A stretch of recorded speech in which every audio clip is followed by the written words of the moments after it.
നനക്കാതെ കുളിക്കടാ. ശരി. എണ്ണപ്പനയുടെ ലോൺ കാര്യം എന്താ അച്ഛാ? വന്നയാളിന് ഇത്തിരി കൈമടക്ക് കൊടുത്താൽ ശരിയാകുമെന്നാ പരമശിവൻ പറഞ്ഞു.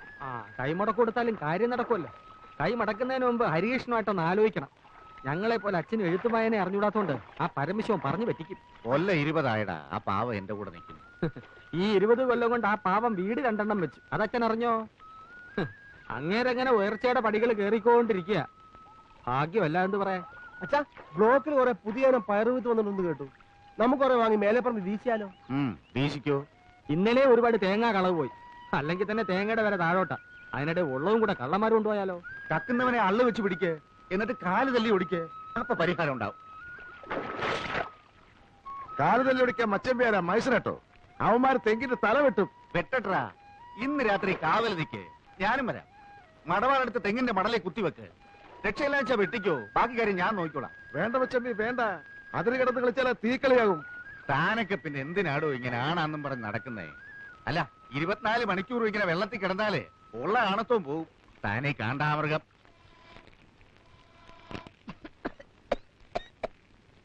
അമ്മേ, എന്താ വെന്തോ? വേകുമ്പോഴേ മണിയടിക്ക. മോനങ്ങ് പോ. വല്ലാതെ വിശക്കുന്നുണ്ടല്ലേ? പകൽ നേരത്ത് ഒന്ന് പുറംപണി ചെയ്യാൻ ഇവിടെ ഇഷ്ടം പോലെ ആൾക്കാരുണ്ട്. ഇവിടെ താമസിച്ച് പണിയാനാണ് അമ്മേ ഒരാളെ കിട്ടാത്തത്.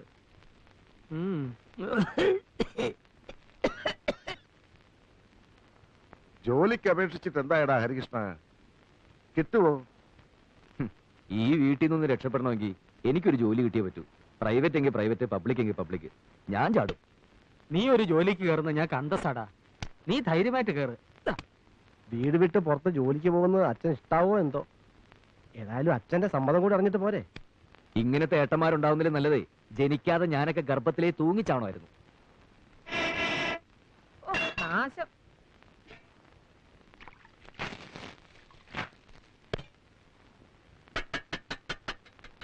ഇത്ര വേഗം ചോറായോ? എന്നിട്ട് വയ്യ. എല്ലാം കൂടെ വെട്ടി വിഴിഞ്ഞേക്കരുത്. ഉണ്ടിട്ട് കളിക്കാം. നീ എന്തിനാടി മണി അടിച്ചത്? ഇത് മരണമണിയാ. എനിക്ക് വയ്യ ഇങ്ങനെ അടുപ്പിൽ ഊതി ഊതി പ്രാണം കളയാൻ. ഒരുത്തി എനിക്ക് ഇതിനകത്ത് കിട്ടണം. അതിന് കഴിയോ? നിങ്ങളുടെ അവിടെ ഇന്നെല്ലാരും പച്ചവെള്ളം കുടിച്ച് ഓരോ ഉള്ളിയും കടിച്ചു പോയി കിടന്നോ. കാലനക്കാൻ വയ്യാതാ ഞാൻ ഈ പുഹയത്ത് കിടന്ന് കഷ്ടപ്പെടുന്നത്. ഈ ആണുങ്ങളുടെ വേഷം കെട്ടി നിൽക്കുന്ന ഒരൊറ്റ കഴുതിക്കെങ്കിലും എന്നെ ഒന്ന് സഹായിക്കാൻ തോന്നുന്നുണ്ടോ? നീ ബഹളം വെക്കണ്ട, വഴിയുണ്ടാവും. എത്ര ആലോചന ഈ വീടിന്റെ പടി കടന്ന് വന്നതാ. ഒരുത്തിനെങ്കിലും ഒരു പെണ്ണിനെ കെട്ടിക്കൊണ്ട് വരാൻ തോന്നിയോ? ആ പറഞ്ഞ എന്നെ കൂടെ ചേർത്തല്ലേ. ഞാൻ കെട്ടില്ല. കെട്ടാൻ വെച്ച പെണ്ണ് കെട്ടിന്റെ തലേ ദിവസം വേറൊരു കോന്തന്റെ കൂടെ ഒളിച്ചോടി പോയത് പെങ്ങക്കറിയാലോ. അവള് പോയെങ്കിൽ പോട്ടെ, അമ്മ നീയും കെട്ടല്ലോ. എന്തിന് ഈ വയസ്സുകാരത് കണ്ണുകൂത്തി കളിക്കാനോ? നീ പോടാ. ആങ്ങളെ കല്യാണം കഴിച്ച് എനിക്ക് സഹായത്തിന് ഒരാള് വേണ്ട. പോത്ത് പോലെ വളർന്ന 2 ഉണ്ടല്ലോ. 2 അല്ലേ പെങ്ങളെ, 3 പോത്ത്. ഹരിയെ ഞാൻ കൂട്ടിയിട്ടില്ല, അവൻ കുഞ്ഞ. നിനക്ക് തലയ്ക്ക് വട്ടാടി.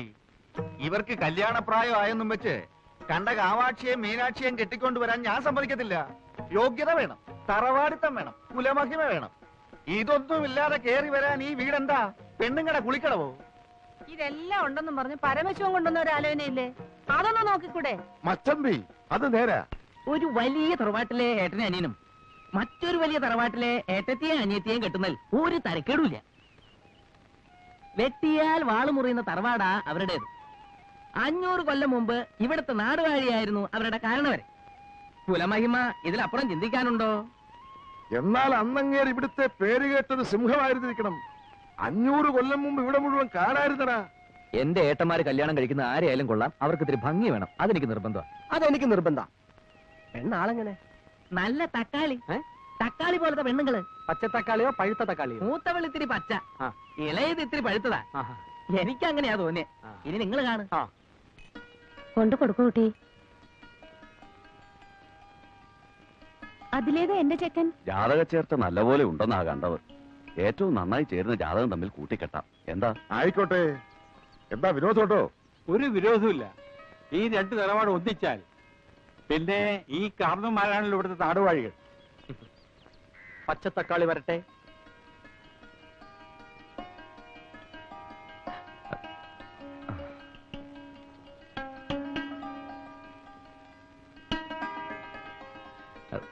ഞാനാ നീന, ഏട്ടന്മാര് വരാ.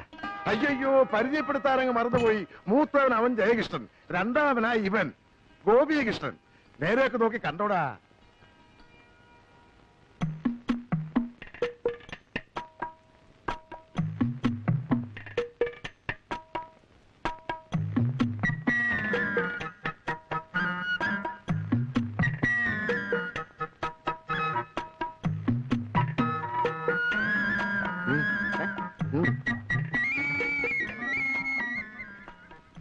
എന്താ അതിന്റെ അഭിപ്രായം? എനിക്കിളയല്ലേ നല്ലതാ, എനിക്കത് മതി.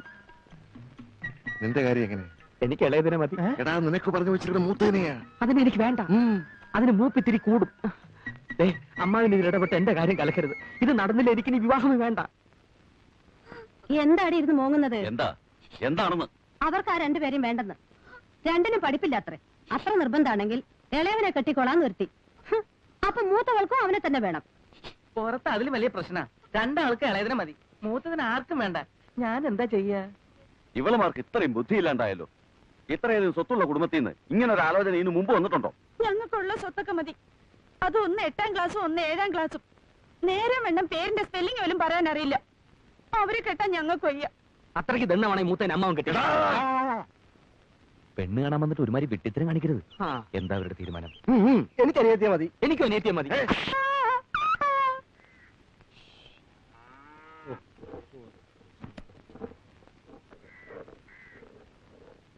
ഈ കല്യാണമെങ്കിലും നടക്കുമെന്ന് എഴുതി, അതും കലങ്ങി.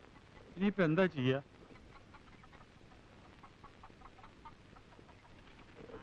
പുറം ജോലിക്ക് ഒരു പണിക്കാരിയെ കൊണ്ടുവന്നിട്ടുണ്ട്. ഒന്ന്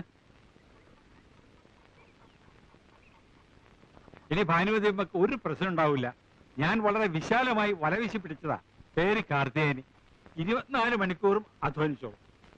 ചിലവും താമസവും കഴിഞ്ഞ് മാസാമാസം ഒരു 100 രൂപ കയ്യിൽ വെച്ചു കൊടുത്താൽ പരമാനന്ദം. കാർത്തിയാനയുടെ വീട് എവിടെയാ? വടക്കാണെന്നാണ് അവള് കാണിച്ചതിന്റെ അർത്ഥം. വിശ്വസിക്കാവോ? വിശ്വസിക്കാവുന്നത് കൊണ്ടല്ലേ കൊണ്ടുവന്നത്. നമ്മുടെ പഴയ തഹസിൽദാരുടെ വീട്ടിലായിരുന്നു കുറെ കാലം. എന്നാൽ ഈ മുളകൊക്കെ ഒന്ന് നന്നായിട്ട് അരച്ചേ, എന്നിട്ട് അകമൊക്കെ ഒന്ന് നന്നായിട്ട് അടിച്ചു വാരി തുടയ്ക്കണം. തൽക്കാലം അടുക്കള കയറണ്ട. ജോലിയൊക്കെ ഒന്ന് വൃത്തിയാകുമ്പോ ഞാൻ പറയാം, അപ്പ കേറിയാ മതി. എന്നാലും ഉദ്ഘാടനം നടക്കട്ടെ. നേരം വണ്ണം നിന്നാൽ നിനക്ക് നല്ലത്. എനിക്ക് അത്ര പറയാനുള്ളൂ. അരക്കണോ അല്ലേ? ഇപ്പൊ അരക്കാം. ഈ എവിടെ കൊണ്ടുപോകുന്നു?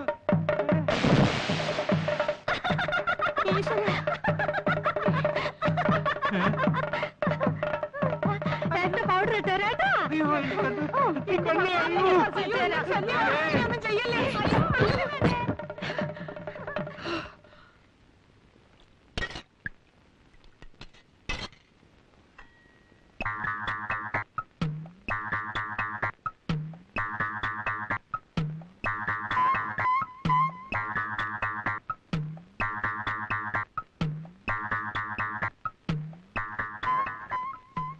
തഹസിൽദാരുടെ വീട്ടിൽ ഒരു മാസം നിന്നപ്പോ തലയ്ക്ക് സുഖമില്ലെന്ന് പറഞ്ഞ് അവളെ ആശുപത്രിയിൽ അയച്ച വിവരം ഞാൻ അറിഞ്ഞിരുന്നില്ല.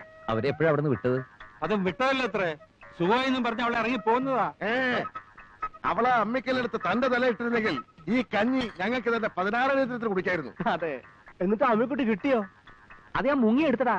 ഭാഗ്യത്തിനത് പൊട്ടിയില്ല.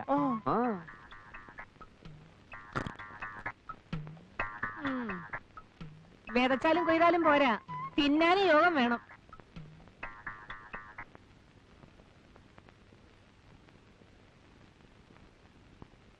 നീ ഉറങ്ങിയോടി? അയ്യോ, എല്ലാ ജോലിയും ഒറ്റയ്ക്ക് ചെയ്ത് നിനക്ക് പെട്ടെന്ന് വയസ്സായല്ലോടി. അല്ല, ഞാനൊരു കാര്യം ചോദിക്കട്ടെ. ആവശ്യത്തിലധികം സമ്പാദിച്ചു കൂട്ടിയിട്ടുണ്ടല്ലോ. ഒരു 2 തലമുറയ്ക്ക് തിന്നാനുള്ള നെല്ല് ഏത് നേരത്ത് നോക്കിയാലും നമ്മുടെ പത്തായത്തിലുണ്ട് താനും. ഇനിയെങ്കിലും മക്കളെ അവരവരുടെ ഇഷ്ടത്തിന് വിട്ട് ജീവിക്കാൻ അനുവദിച്ചുകൂടെ? എന്ന് വെച്ചാൽ അവരോരോരുത്തരും അവരവർക്ക് തോന്നുന്ന ഓരോ പെണ്ണിനെയും കെട്ടിക്കൊണ്ടുവന്ന് കാരണവന്മാരും ഞാനും കൂടെ ഉണ്ടാക്കി വെച്ച സൽപ്പേര് ഇല്ലാതാക്കണം. അതല്ലേ നിനക്ക് വേണ്ടത്? ഓ, സൽപ്പേര്. ആ സൽപ്പേരാ എന്റെ 2 കാലിലും നീരായിട്ട് കിടക്കുന്നത്. കണ്ടോ? നിങ്ങൾക്കത് പറഞ്ഞാൽ മനസ്സിലാവില്ല. ഒന്നിൽ എനിക്കൊരു കൈസഹായത്തിന് ഒരാളെത്താ, അല്ലെങ്കിൽ ഒരു ഇത്തിരി സ്നേഹിക്കാൻ ഒരു മരുമോളെത്താ. ഇത് രണ്ടിനും കഴിയില്ലെങ്കിൽ നിങ്ങളെ ഒരു തന്തയായിട്ടും മക്കളെന്ന് പറയുന്ന ആ കോന്തന്മാരെ മക്കളായിട്ടും കണ്ടിട്ട് എനിക്ക് എന്താ കാര്യം? എന്നെ ധിക്കരിക്കുന്നത് നിനക്കൊരു ശീലമാ. അത് ഞാൻ കാര്യമാക്കാറില്ല. എന്നാ നിന്റെ വാക്കും കേട്ടോണ്ട് മക്കളാരെങ്കിലും കിടന്ന് തുള്ളിയാലേ മക്കളാന്നൊന്നും ഞാൻ നോക്കത്തില്ല. ഇതൊരു തരം മാടമ്പിത്തര. ഇത് ഒഴിവാക്കുന്നത് ആ വയസ്സുകാലത്ത് ബുദ്ധി. പണ്ടത്തെ കാലത്തെ കൊല്ലത്തിലൊരിക്കൽ ആൾക്കാർക്ക് വയസ്സ് കൂടുന്നത്. ഇപ്പൊ ഒരൊറ്റ ആഴ്ച കൊണ്ടാ ഓരോരുത്തർ കിളവന്മാരാകുന്നത്. ഈ മനുഷ്യന്റെ മനസ്സൊന്നും മാറുന്നില്ലല്ലോ ഭഗവതി.